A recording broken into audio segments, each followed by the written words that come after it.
나의 가장 오래된 기억은 따뜻한 엄마의 온기가 아니라 쾅 하고 닫히던 차가운 현관문의 금소금이었습니다. 그 소리는 어린 내 영혼에 새겨진 첫 번째 문장이자 앞으로 다가올 긴 겨울의 시작을 알리는 조종이었습니다. 엄마는 새로운 삶, 정확히는 우리 가족이 아닌 다른 남자의 손을 잡고 뒤도 돌아보지 않은 채 집을 나갔습니다. 아버지가 일터에서 돌아오기 직전 엄마가 남긴 건 화장대 위에 덩그러니 놓인 텅 빈 향수병과 흩어진 머리카락뿐이었습니다. 그날 이후 우리 집에서 어머니라는 단어는 금기어가 되었고 그 빈자리는 아버지의 거친 손마디와 공사 현장에서 묻혀온 매캐한 흙먼지로 채워졌습니다. 아버지는 낮에는 뙤약볕 아래에서 온몸이 익어가는 줄도 모르고 벽돌을 날랐고 밤에는 잠시도 쉬지 못한 채 낡은 오토바이에 몸을 싣고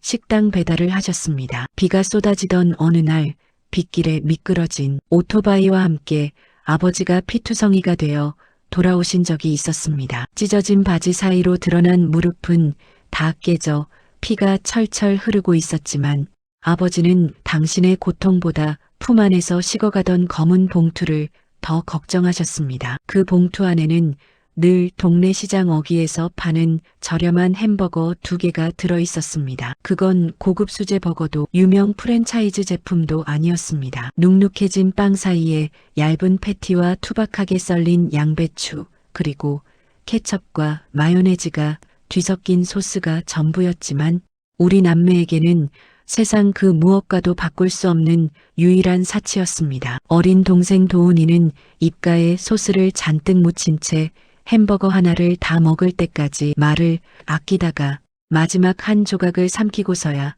해맑게 웃으며 말하곤 했습니다. 누나, 난 나중에 커서 세상에서 제일 맛있는 햄버거 가게 사장이 될 거야. 그래서 우리 아빠랑 누나한테 매일매일 고기가 엄청 두꺼운 햄버거를 만들어줄게. 돈도 안 받을 거야. 그 천진난만한 약속은 가난한 우리 집의 유일한 빛이었고 아버지를 웃게 만드는 유일한 농담이었습니다. 하지만 가난은 성실함만으로는 도저히 넘을 수 없는 절벽과 같았습니다. 아버지는 우리 남매를 뒷바라지하며 당신의 장기가 녹아내리는 줄도 모르고 일만 하셨습니다. 잦은 기침을 그저 먼지 때문이라 여기며 참아내던 아버지는 결국 제가 고등학교 졸업장을 받기도 전 병석에 누우셨고 다시는 일어나지 못하셨습니다. 장례를 치를 돈조차 없었습니다. 아버지가 남긴 건 낡은 구두 한 켤레와 달아빠진 지갑, 그리고 홀로 남겨진 어린 동생뿐이었습니다. 세상은 고아가 된 우리 남매에게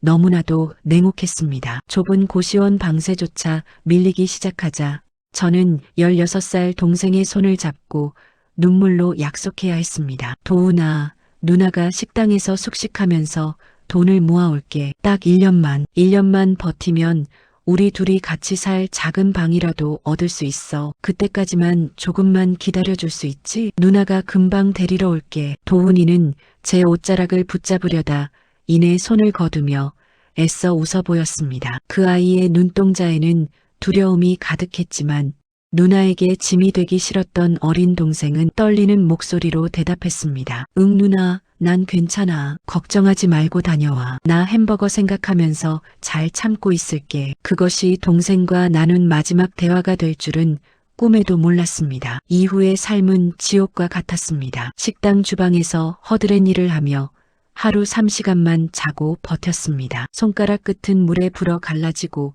온몸에선 늘 음식 찌든 냄새가 났지만 통장에 찍히는 숫자를 보며 동생을 데려올 날만을 손꼽아 기다렸습니다. 매일 밤 고단한 몸을 누일 때면 아버지가 사오셨던 그 햄버거의 달콤한 향기를 떠올리며 버텼습니다. 1년 반 뒤 마침내 작은 원룸 전세금을 마련해 고향 집으로 달려갔습니다. 설레는 마음에 동생이 좋아하던 햄버거와 간식까지 잔뜩 사들고 갔지만 제가 마주한 것은 동생의 웃음소리가 아니라 거대한 포클레인이 핥히고 간 무너진 담벼락과 잡초만 무성한 공터였습니다. 재개발로 마을 전체가 순식간에 사라졌고 동생은 연락 두절 상태였습니다. 동생이 머물던 시설도 이웃들도 모두 뿔뿔이 흩어져 어디로 갔는지 알 길이 없었습니다. 그날부터 제 삶은 멈췄습니다. 낮에는 죽어라 일을 하고 밤에는 전국을 떠돌며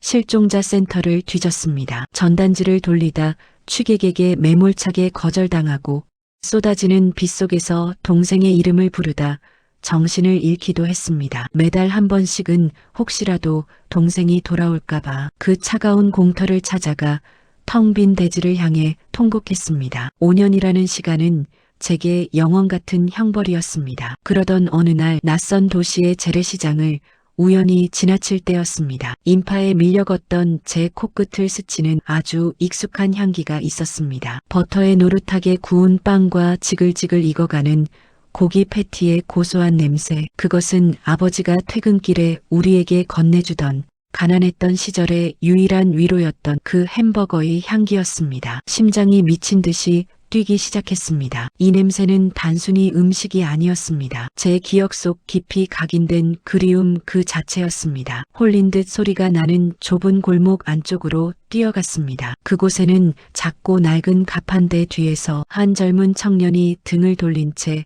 묵묵히 햄버거를 만들고 있었습니다. 얼굴을 보지 않아도 알 수 있었습니다. 핏줄이 당기는 그 강렬한 직감, 그리고 그가 패티를 뒤집는 특유의 손놀림까지. 저는 터져나오는 울음을 간신히 참으며 떨리는 목소리로 그를 불렀습니다. 도훈아, 내 동생 도훈이 맞니? 청년이 천천히 고개를 돌렸습니다. 5년이라는 세월은 소년의 어깨를 듬직하게 만들었지만 그 맑은 눈망울만은 아버지가 햄버거 봉투를 내밀 때면 세상 전부를 얻은 듯 반짝이던 그 아이 그대로였습니다. 동생은 제 목소리를 듣자마자 손에 쥐고 있던 집게를 떨어뜨린 채 그대로 무너져 내렸습니다. 누나, 올 줄 알았어. 누나가 이 햄버거 냄새 맡고 나 찾으러 올 것 같아서 나 여기서 매일 햄버거 만들며 기다렸어. 누나가 길 잃지 않게. 이 냄새가 누나한테 닿을 때까지 계속. 시장 한복판에서 우리는 주변의 시선도 잊은 채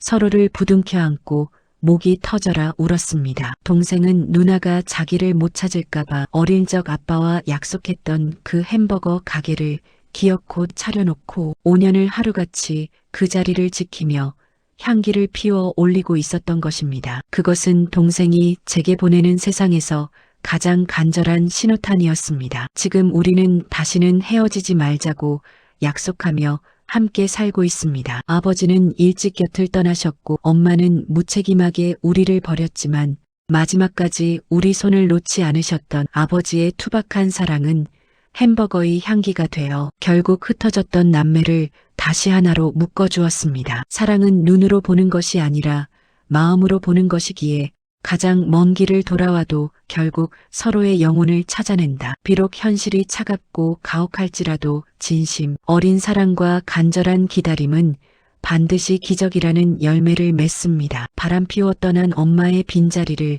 묵묵히 채웠던 아버지의 희생. 그리고 그 사랑의 증거였던 햄버거의 향기가 우리 남매를 구원했듯 여러분의 삶에도 포기하지 않는 한 반드시 눈부신 재회의 순간이 찾아올 것입니다. 사랑하는 사람을 향한 그 마음을 끝까지 믿으시길 바랍니다. 이 이야기가 가슴 깊이 다가오셨다면 화면을 빠르게 2번 눌러 마음을 전해주세요. 더 많은 이들에게 기적의 희망을 전할 수 있도록 구독과 팔로우, 그리고 소중한 분들에게 공유 부탁드립니다. 여러분의 작은 관심이 누군가에게는 다시 일어설 큰 힘이 됩니다.